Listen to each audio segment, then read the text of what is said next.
Bom, gente, boa tarde.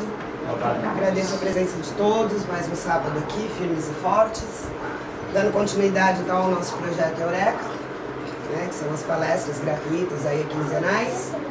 Primeiro recadinho, 22 de março, sexta-feira que vem, além de ser aniversário do pai Ronald de Vieira, Carquejo, pai Ronald, vai ter a estreia do programa Eureka na Rádio Sensorial FM, às 13 horas, com a mãe Sandra. Vou estar falando todos os temas da palestra, tudo que a gente conversa aqui e mais algumas outras coisas também. Então acessem a rádio, baixem o aplicativo e ouçam-me. Canal do YouTube, gente, vai lá, pelo amor de Deus. Só tem 2 vídeos, 2 palestras por enquanto, mas essa é a terceira. Lá. Eu vi, obrigada. Tá, então curte o canal, indica aos amigos, porque eu preciso de no mínimo 100 inscritos para poder pôr um nome que eles falam personalizado. Então precisa de bastante divulgação para ajudar. E deixa eu ver se tem mais algum recadinho. Não. Sobre as palestras está tudo certo. Então o tema de hoje, resolvi falar um pouquinho sobre a importância, né? A importância não, esse foi o tema passado, perdão. Se as entidades que nós trabalhamos, elas são terapeutas? O que vocês acham? Eu acho que sim. Funciona como? Mas elas deveriam ser? Não. É a Longe função disso. delas? Pois é. Então, é justamente sobre isso, né? Se a gente analisar, a única coisa que a gente leva daqui, quando a gente está, né, encarnado e vai desencarnar, é o conhecimento que a gente tem. É aquilo que a gente vai adquirindo de conhecimento ao longo da nossa existência por aqui, né? Nós temos muito conhecimento adormecido do que nós já vivemos. Conforme a gente vai tendo as necessidades, isso vai sendo despertado. Tem muita gente que fala assim, são os talentos que a gente tem, são coisas que a gente desenvolveu e isso ele só vai aparecer de acordo com a minha necessidade dessa encarnação. Se eu não tiver nada que eu já vivi e que seja necessário para mim agora, isso vai continuar adormecido. Mas a gente tem muito mais conhecimento do que a gente imagina, né? Quanta coisa a gente já não passou e a gente não tem nem ideia, né? Então, é importante, né, que a gente continue nesse crescimento. Porque como eu falei na palestra passada, o conhecimento é aquilo que realmente vai fazer a gente evoluir, sair de um estágio e passar para outro, né? E por mais difícil que possa nos parecer, a coisa mais importante que nós temos que aprender neste momento é a responsabilidade. Como assim? Quando vocês aceitam, entendem e compreendem que nós somos 100% responsáveis sobre tudo que acontece na nossa vida, tudo, a gente começa a compreender melhor a vida. Imagina, mas eu sofri tanto, passei por tanta coisa, eu mereço. Merece, se não tivesse merecido, não estava passando. É a forma como a gente passa que vai diferenciar, como você vai encarar essas dificuldades. Como é que você vai lidar com isso? Se você vai aceitar, procurar entender como é que... mas por que isso está acontecendo? Por que eu estou atraindo isso? Então você, quando começa a questionar esse lado, você vai para o lado da... Você pode não aceitar, mas você vai para o lado da compreensão. Você entendendo como a coisa funciona, você procura mudar a maneira de ser, né? Tem um monte de coisa em mim que eu não gosto, que eu procuro melhorar.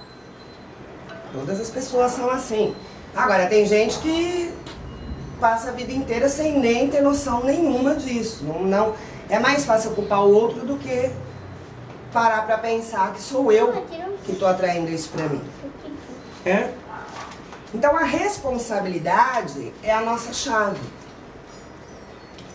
né, de tudo aquilo que a gente precisa realmente. E aí as entidades, né, que eu falo, que são essas que estão aqui nos terreiros ou nos centros kardecistas, realizando o trabalho da espiritualidade, né, o que eles têm a ver com isso? Alguém sabe? As entidades têm alguma coisa a ver com o meu desenvolvimento pessoal? Sim, eles dão um amparo, direção. Sim, eles dão amparo e direção, mas efetivamente, eles têm alguma coisa a ver com isso? Não, né? Eles não têm responsabilidade sobre isso. A responsabilidade é minha. Eles podem te dar um conselho, se você vai seguir o conselho ou não. Exatamente. Né? Por que eu estou falando isso? Existem pesquisas comprovadas de que 80% das pessoas que solicitam auxílio em terreiros, em centros kardecistas, procuram ajuda espiritual, não tem problema nenhum espiritual. Elas não têm demanda, não tem nenhuma energia negativa, não tem obsessor, não tem nada disso.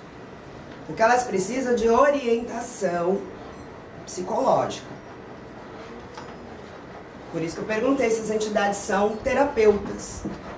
Porque 80% do que acontece aqui com a gente, dentro do terreiro, as entidades estão realizando realmente esse tipo de trabalho. Mais de psicólogos do que de um trabalho espiritual efetivo, de cargas negativas. Lógico, eles vão limpar, vão trabalhar seu campo energético, mental, vão fazer toda a parte de limpeza? Vai.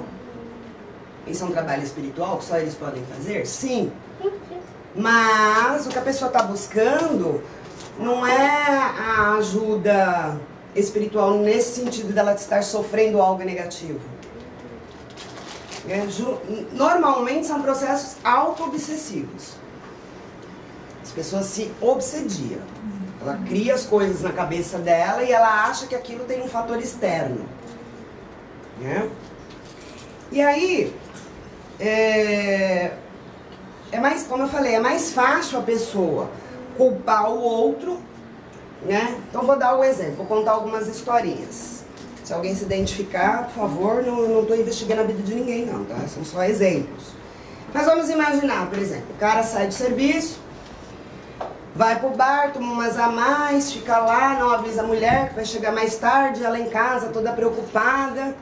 Aí quando chega em casa, a mulher quebra o pau com o marido, porque ele chegou mais tarde e nem teve a mínima de consideração de avisar, vou chegar mais tarde. Aí o que acontece? Começa aquela brigaiada dentro de casa. Ou então, caso contrário, o marido chega cansado do serviço, a comida não está pronta, não tem nada pronto, porque a mulher, poxa, só porque eu fiquei no Facebook, só porque eu fiquei no Instagram, olhando a vida lá, eu preciso me atualizar, preciso estar atualizada, mas na verdade a pessoa não está nem batendo papo com ninguém, ela só está lá investigando, fofocando, investigando a vida dos outros. E acaba não fazendo o que tem que fazer. Né? E aí também, chega no trabalho, o cidadão ou a cidadã vai pro trabalho, chega lá, tem sempre aquelas panelinhas, né, falando da vida alheia, fofocando, né, e a pessoa, para não se sentir antissocial, ela participa, né, aí o patrão chega e começa a pegar no pé de todo mundo. O patrão tá errado? O povo não tá trabalhando, não tá fazendo o que precisa fazer, ou seja, numa faculdade, os alunos deixam de fazer o que tem que fazer, porque o professor pediu e o papo tá mais interessante do que a matéria. Então a pessoa começa a culpar, ai, que professor chato, nossa, mas que patrão chato, né? Nossa, meu marido só pega no meu pé, ou a mulher, né, que só pega no pé do marido e aquela coisa toda. Então a pessoa ela vai criando esse tipo de situação dentro da cabeça dela, culpando sempre o externo. A vida não tá boa. Aí tem um outro exemplo. A pessoa tá andando na rua, passa numa lojinha, vê um negocinho, vai lá, ai, eu preciso tanto disso. Ai, meu Deus. Ah, vou passar no cartão, é tão baratinho, né? Vai lá e compra. Aí continua andando, passa um pouquinho mais, vê outra coisinha. Nossa, não sei viver sem isso, eu preciso tanto disso. Vai lá, ah, mas tá tão baratinho, né? Aí nessas, passam uns 25 baratinhos na fatura do cartão, que quando vem a fatura deste tamanho, né? Porque junta um monte de pequenininho. E aí a pessoa já tá cheia de dívida. Aí ela fala assim, ah não, mas eu tô seguindo orientação espiritual. A entidade falou que eu tinha que fazer o que me faz feliz. Filhinho, querido, agora não pode. Obrigado, fica quietinho. A tia tá gravando. Ei. Então, a pessoa fala assim, ah, mas eu tô fazendo o que a entidade me falou. Ela falou pra mim fazer o que me faz feliz. Mas minha vida tá uma porcaria. Tô brigando com meu marido, meu trabalho não tá bom, minha finança, então é melhor eu nem pensar. né? Mas ela está seguindo as orientações, ela está fazendo o que falaram para ela ser feliz.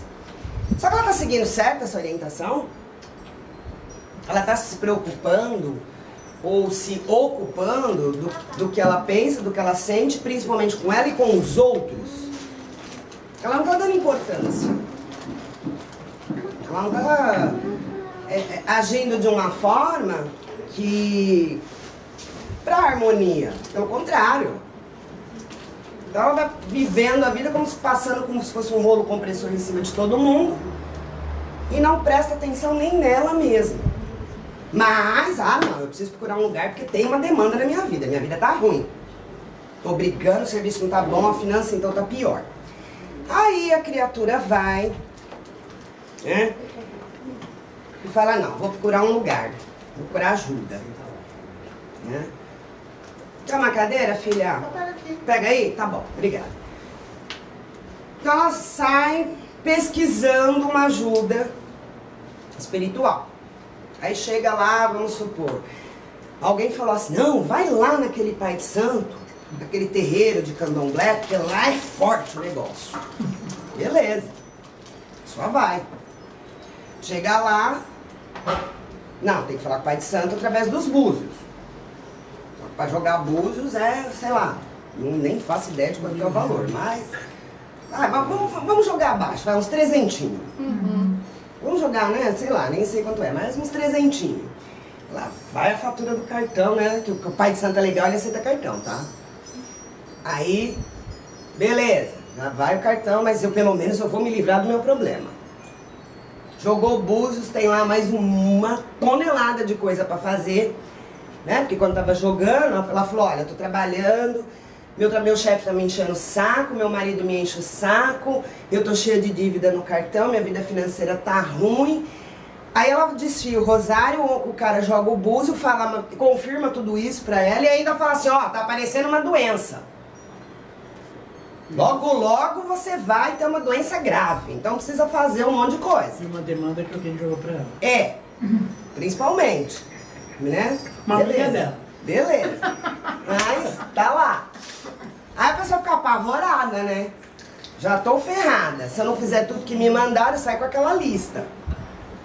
Né? Joga aí uns 5, 10 mil aí de banho, de ebó, de despacho, disso, daquilo, de tudo isso. O cara tá errado? Não, é o trabalho dele. Ela tá cheia de carga? Tá. Quem que arrumou?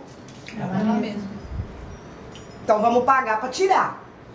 Não, vou dar um jeito. Se vira, arruma dinheiro emprestado, faz tudo que tem que fazer. Ai, mas agora vai. Agora fiz tudo, fiz todos os banhos, todas as entregas, todos os despachos. Tá tudo certo. Agora, ó, vida nova. Mas ela continua fazendo fofoca no trabalho. O marido continua chegando em casa tarde. Não mudou a conduta nenhuma. Continua fazendo tudo a mesma coisa. Aí os problemas começam a se repetir todos de novo. Aí o que é que acontece? Terreiro e o pai de santo não presta. Paguei tão caro, não resolveu nada. Olha que porcaria. Ah não, agora eu vou em outro lugar. Aí que sai caçando informação, não, vou lá naquele de Umbanda. Beleza. Vai lá, toma passe. Aí a entidade fala, pessoa, fulano, ciclano, presta mais atenção em você, melhora, muda o jeito de ser, muda o jeito de pensar. Aí a pessoa, tá, pode deixar. Olha, pega essa vela, acende, faz oração. Aí a pessoa pega a vela, não, pode deixar, vou fazer, E pensando isso, imagina. Gastei quase 20 mil reais no outro lá com um monte de coisa. Você acha que uma velhinha vai resolver o meu problema? Aí ela sai do terreiro também. Porcaria aqui, viu? Além de ser de graça, me dão uma vela. Uma vela pra mim acender. Porcaria de lugar. Aqui é fraquinho, aqui não presta.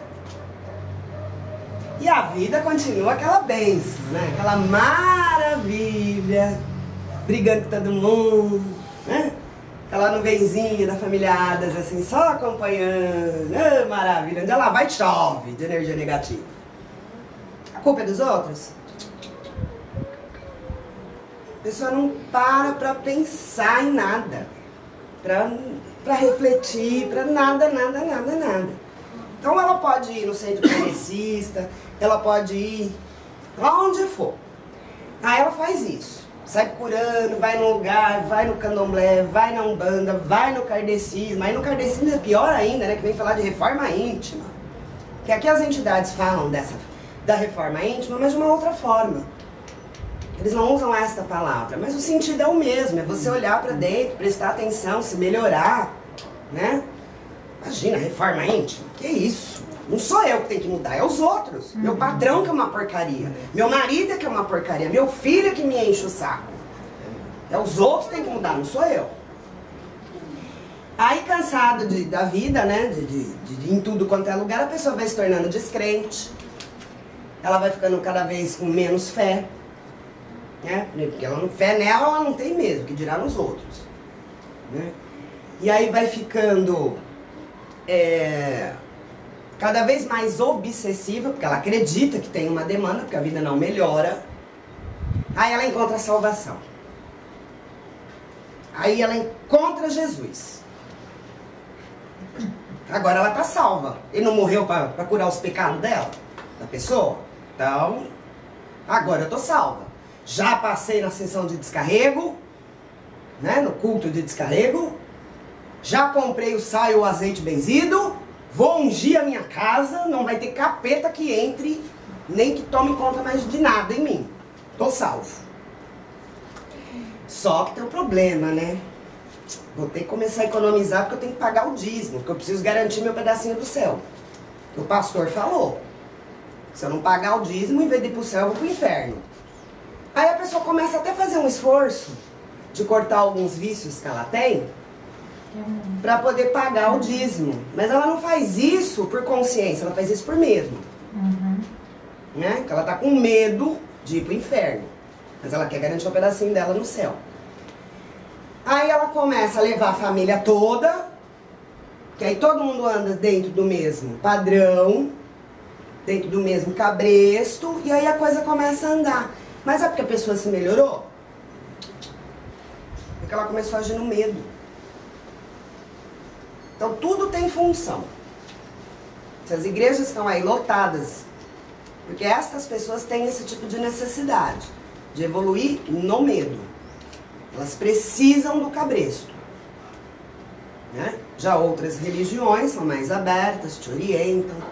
Você vai crescendo e evoluindo pela autoconscientização, né? Então essa que é a grande diferença. Mas está errado? Não, não está.